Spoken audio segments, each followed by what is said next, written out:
Hi everyone, my name is Maribel. I'm a counselor here at Merced Adult School, and this week we have a video on stress management techniques and prevention. So in this video, we'll talk about what stress is, we'll talk about why is it important, and then maybe being able to identify your source of stress and how that can look like in all of us. And then we'll have techniques, and I'll show you some techniques to manage or to reduce the stress. And last but not least, we'll talk about a wellness plan to prevent stress and hopefully stay healthy, because that's important. Okay, so what is stress? So stress affects us all. Everyone at some point feels overwhelmed with what is going on in our lives. So stress is a stage of tension, and it is normal part of life. A lot of thoughts going on at the same time, and it is common, with when you're having financial our issues with finances, work, school, and relationships. That's the most common thing. So, but why is it important? If you don't take time for stress management, it will cost you more time in the long run, because it really can drain your immune system. Too much stress can lead to even heart attacks, you guys. So I'm not trying to scare anyone, but it can lead to that. And other things, like we all have different stress vulnerability, and sometimes too much is too much for us, where we can break.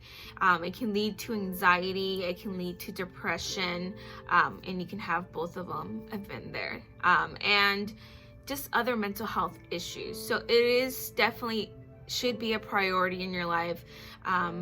So that's why it's important. So identifying your source of stress. We have environmental stressors, we have interpersonal stressors, which is, stress within people. We have physiological stressors. You're looking at, your biology. And then we have intrapersonal, which is factors within us, our thoughts. Okay, so environmental stressors, which I mentioned, is like your surroundings. It could be noise, it could be the weather, it could be we live in a fast-paced society, demands in school, demands with family and church, with our community, situations like an accident happening. You have assignments that are due, things that are due at work, deadlines, emergencies,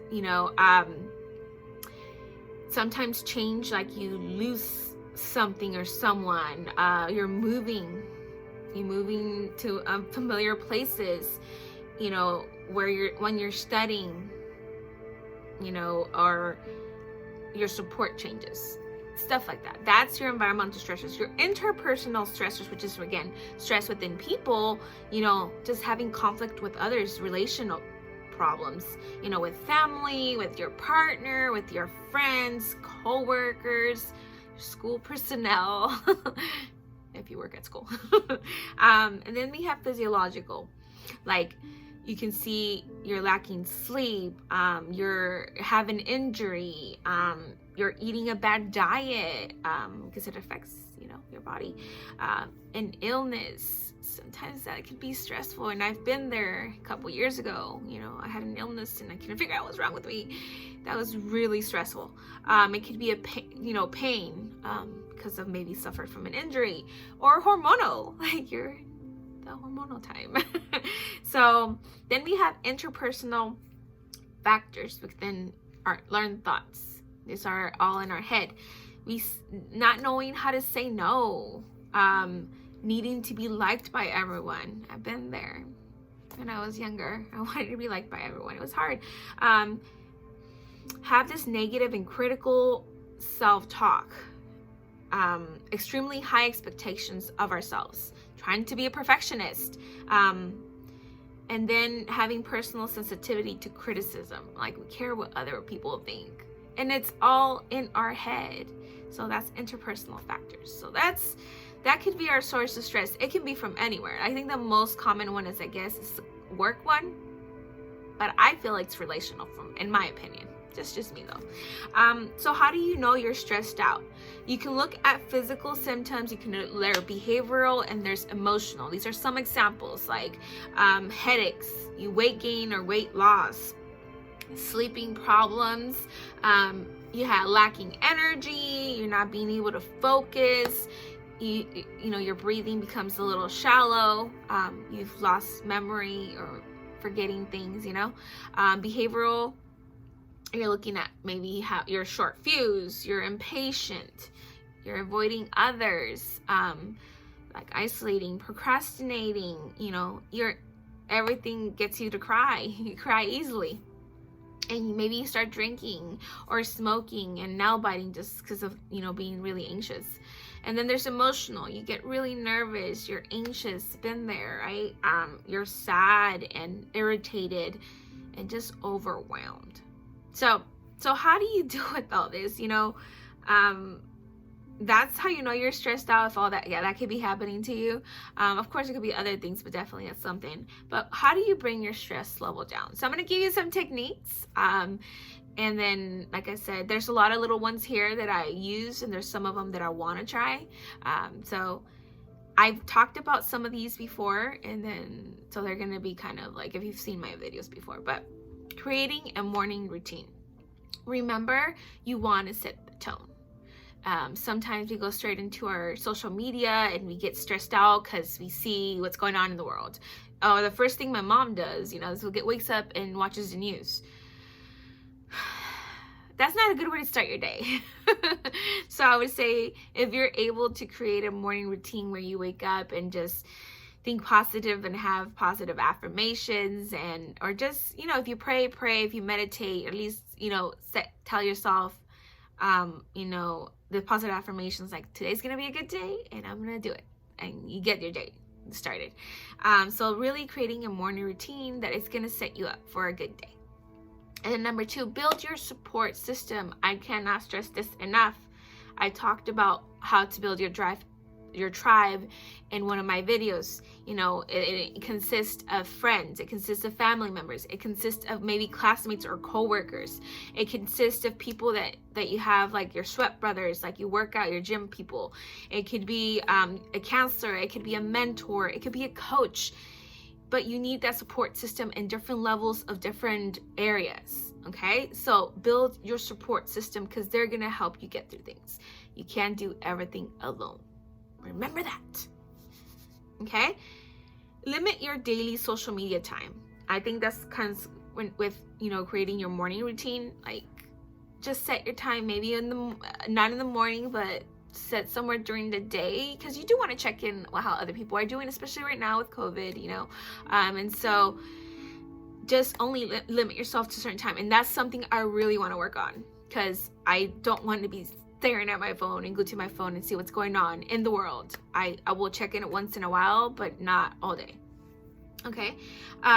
It can be stressful looking at social media, like I said, like the news and stuff. So limit yourself to that.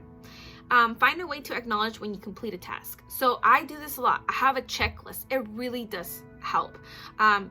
And if you feel like a sense of completion, you feel like you want to celebrate your success because you checked it off, right? And even though I did something and go back to it, like, what did I do? I accomplished something. You feeling accomplished is a good feeling. It's like it gives you endorphins. It gives you the dopamine, they call it, because, you know, feel good, you know, chemicals in your body. So creating a checkoff list is good, but if you want to do something else, like put it in a calendar and check it off and cross it off, like you did that, that's whatever works for you.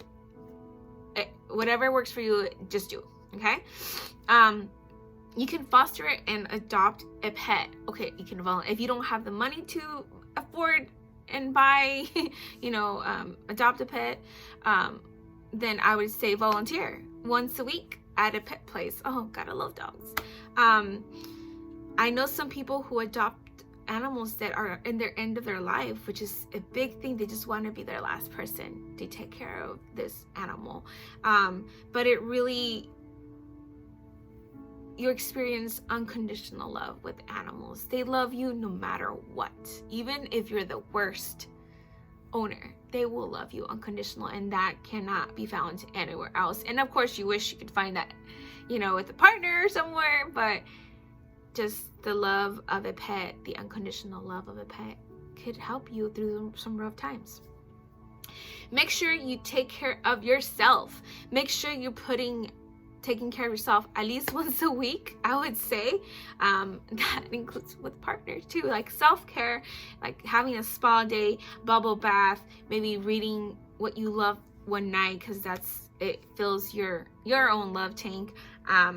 Taking a warm shower, I know that's good. Like water hits my face, it feels in my body, it feels so good, and you just want to stay there because it's nice and warm. So take care of yourself, putting yourself first, self-care. I would recommend trying a Skillshare class, and I mentioned this before. It's when you want to learn something new, again, to kind of be goal-oriented, like you're doing something with your life. It offers education on anything and everything. There's about 17,000 classes, and that's definitely something I am gonna invest on, promise, soon. Yeah, it's just I have a lot going on right now in my life, but I definitely want to do that because I want to learn and never stop learning. And I know it's like $10 a month if you do a year subscription. It's totally worth it because a lot of those classes I heard are worth so much even in there. Like it's worth more than the subscription itself, like thousands of dollars. So it's definitely worth it. Go on a drive, and I think this is big because I've done this. Like when I was cooped up in at home because of COVID, I finally went out and started driving to work. It felt really good. I felt getting out and waking up to like the morning, just the sunshine and seeing the sun come out in the morning.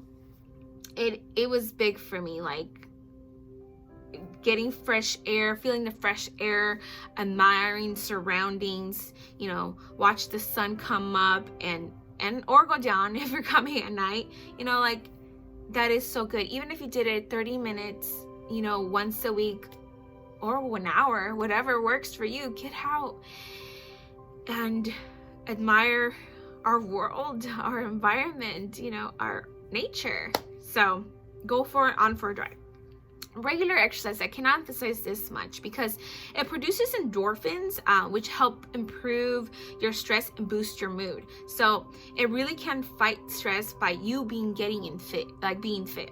So it could be 30 minutes a day, and you can break it down to 15 if you're walking, or you can do it like a YouTube video and watch someone do a HIIT workout, whatever works for you, or dance for a few songs, 6-7 songs is 30 minutes, whatever works for you, just to keep moving and get your body moving to fight that stress. Because if you are producing these endorphins, it feels good, so then it fights off the cortisol. I think it's the cortisol things, I forgot, I'm not a science person, but yeah. So sleep. Okay, so sleep. Obviously, sleep is important. Try to aim for 7 to 8 hours a night. Make sure that it is a regular sleep where you're going to sleep at a certain time and waking up at a certain time. Try to have a regular schedule, so your body kind of gets used to it. For me, I already know when to wake up. I get up at 4:45 every morning, sometimes a little bit earlier, and then I go to bed around 9 latest these days. So that's one. Sleep. Assess and set boundaries. Learning how to say no is big, and I am guilty of that. I forget to say no, I can't do this, because you gotta remember, check to see, like, don't always say no, but occasionally say no when you really can't do so much, right? You start regaining self-control, and that's big. Speak out about feelings and thoughts. Sometimes you need to do that to advocate for your wants and needs, because if you are shutting down your wants and needs and not communicating that with others, then it's gonna start getting to you. So make sure you're able to set boundaries, healthy boundaries, knowing when to stop working is really important. Don't take work home. If you're being focused in what you're doing and not taking work with you, because that will definitely be stressing you out. When you're done with work, be done with work, and that's it. Do the best you can. Say, okay, I did the best that I could now with your job, and now I'm going to focus on me and my personal life. Okay, setting boundaries are very important. this is big. Have a journal to reflect. Like, and sometimes we only look at the bad things. Sometimes that's all we look at, and we forget to look at the good things. And I have to remember that sometimes when things are going bad.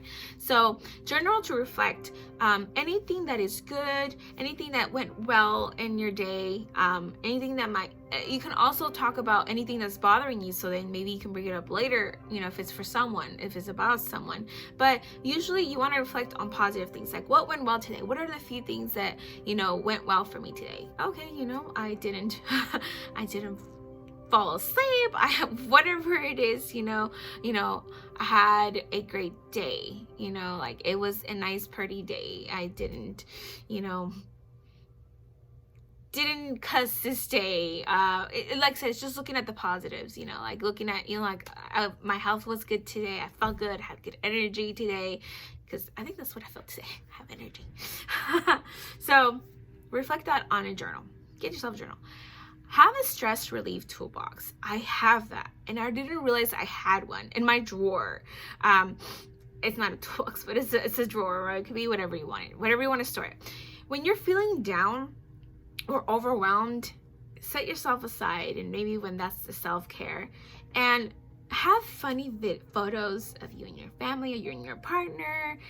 Maybe you're having cards or letters that they wrote to you, or I have a book where I left a place and people wrote about me, and I've been there for 5 years, and it was so nice to read what people thought about me and the good things and how they're gonna miss me, and it just felt good.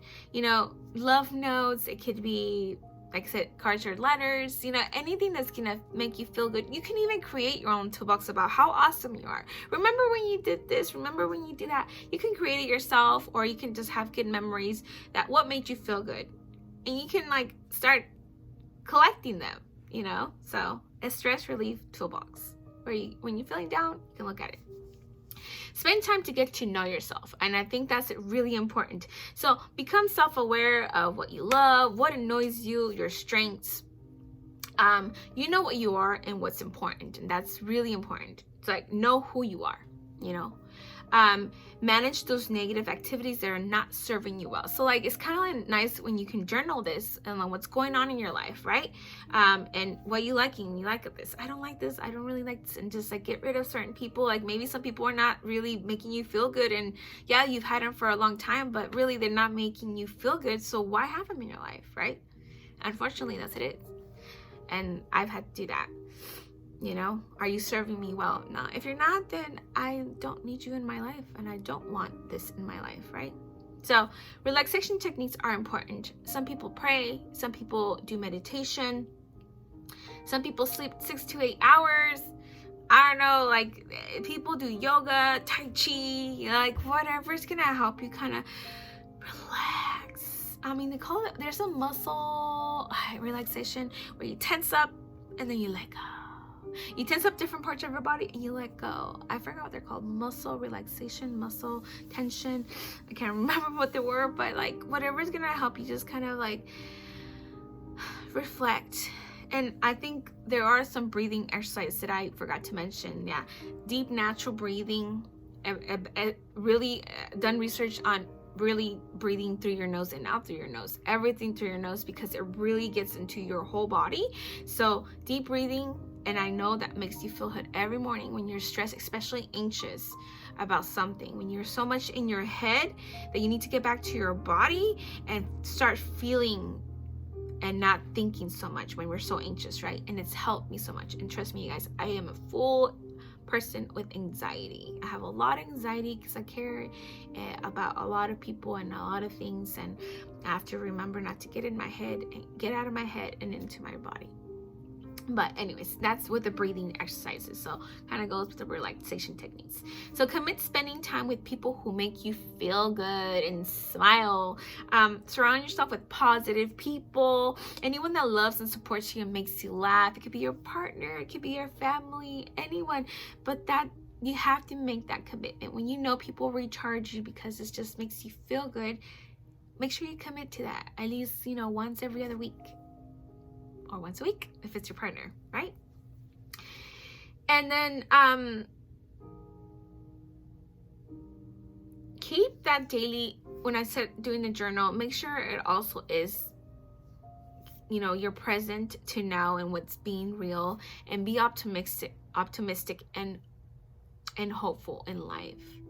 I think it's always, we take for granted our lives sometimes, and I think recently just things have happened, like you want to be grateful for having good health all the time, for your family having good health, for no one having accidents, because unfortunately people die. You never know when they're gonna die, and it's just so sad. You start taking things for granted, but don't. And if you write it down in a journal, you journal this stuff, you start feeling like life is good, and I'm thankful and hopeful that things will only get better.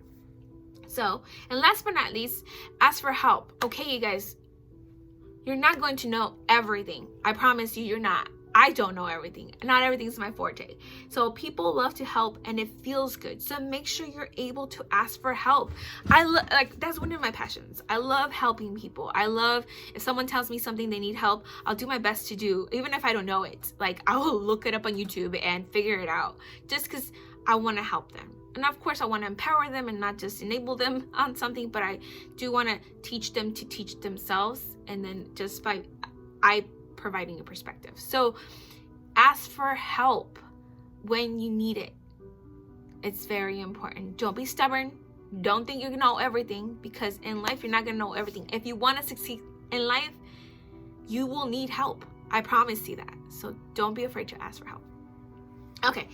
So I know that's a lot of techniques in there. We went over a lot of them, from creating your routine, building your support system, limiting social media time, finding a way to acknowledge when you complete a task, foster or adopt a pet, take care of yourself, get Skillshare, go on a drive, have regular exercise, sleep, make sure you are able to set healthy boundaries, being able to journal, make sure you have a stress relief toolbox, spend time to know yourself, have relaxation techniques, commit to being with people that make you happy, have those breathing techniques, and never be afraid to ask for help. Those are all little techniques that can help you manage your stress. So now, how can you create set goals and have a wellness plan? So these are some areas you want to look into, and I want to go over real quick how that can look like. I know this is a long video, I'm so sorry, but this is good information. Sleep is really important. Rest and sleep is really important. So, have a set schedule when you go to bed, when you're going to wake up. Give yourself, a get out of time to wake up. So have a set schedule for sleeping, okay? Nutrition. It could be eating vegetables, with meals. It could be making things accessible and available. Carrying a water bottle. Have something in your nutrition and in your sleep. Then we're looking at physical activity.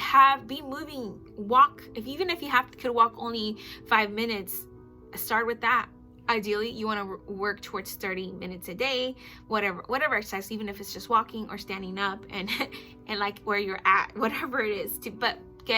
Be moving, physical activity. Plan for interpersonal relationships. I think it's important that you set time for people that care for you. So call your parents at least once a week. Have a me time and give partner, every other month. Give time to yourself, and any other month. You want to be able to create a weekly date night with your partner at least once a week. Spend time with family once a week or once a month, but set goals to have time. That's your interpersonal relationships. It's important to take care of our relationships and make them a priority, okay? School and work. You want to better yourself and be with education, right? So reading a book once a month could be a goal. I think that's really realistic. I need to do that at least once a month. Get homework done before the weekend. That was been always my thing. I don't want my weekend, I want it to be just rest, and that's it. Focus on maybe chores, but mostly just rest. I don't want to worry about work. I don't want to worry about school. Create a to-do list for the month, for the week, for the month, even for the day. If you have that, you feel good in accomplishing. That's the school and work. Your stress management, relaxation. I feel like breathing exercise is big, but find one that helps you. Whatever is going to help you. Taking refreshing walks with breathing, that could be part of it. And then buying a planner. I think that's a really good investment because you get to see what you're doing, you get to plan your time, you get to make sure you schedule and balance your life, and you stick with it, right? Because you have it written down. Writing down is really important. Any thoughts, regarding your thoughts, allow yourself to think and be grateful about, have grateful thoughts, like think about what went right, and things you are grateful for. That's definitely your thoughts, taking care of your thoughts. And emotions, sit on your emotions, sleep on it before taking actions, like whatever, but you have to take care of that as well. Behaviors, I always say, just do it. That's my motto. Just do it. You'll learn if you don't get it right. And then social and spiritual enhancement. So this is an area where maybe how you want to give to the world to feel good, whether it's recycling, whether it's maybe donating clothes and being able to declutter, whatever it is, just to help society. You have to maybe look at that, how you're going to give back to the world. And then last but not least, have a creative and personal expression, or personal expression. So you could be journaling, you could be writing poetry, you could be learning a new language, trying a new activity like, boxing, maybe mixed martial arts, joining a sports league. It's just about doing something different to feel creative. This could be, committing to, like mine will be like getting Audible and listening to audiobooks, or Skillshare to learn something new, a new skill. Oh my gosh, that's a lot. So that was, make sure you have something for sleep. Focus and your wellness pets. Focus with something with sleep, something with nutrition. Make sure you're moving, have physical activity. Take care of your interpersonal relationships, making time for them. School and work as well, because they need their time and education. Have something to help you with stress, and we talked about these almost like 1920 techniques there. Buy yourself a planner and plan your time, because that's the way you're going to accomplish things and feel good about yourself and not stress so much. You can have your checkoff list. That's going to help you with your stress as well, especially if you need time management stuff. Take care of your thoughts and your emotions and behaviors, and as well as your spiritual enhancement, what helps you your social enhancement, how you help in our community and put in the community and give back to the community. And last but not least, your creative personal expression. Hopefully you guys benefited. I know it's a long video, really long video, but it has good information. Hopefully you took something from this. I felt like it was good information and I wanted to share with you. If you like this video, make sure you hit the like button and subscribe. If you have any suggestions for future videos regarding, life in general, let me know and I will give you another video. Thanks. Have a good day.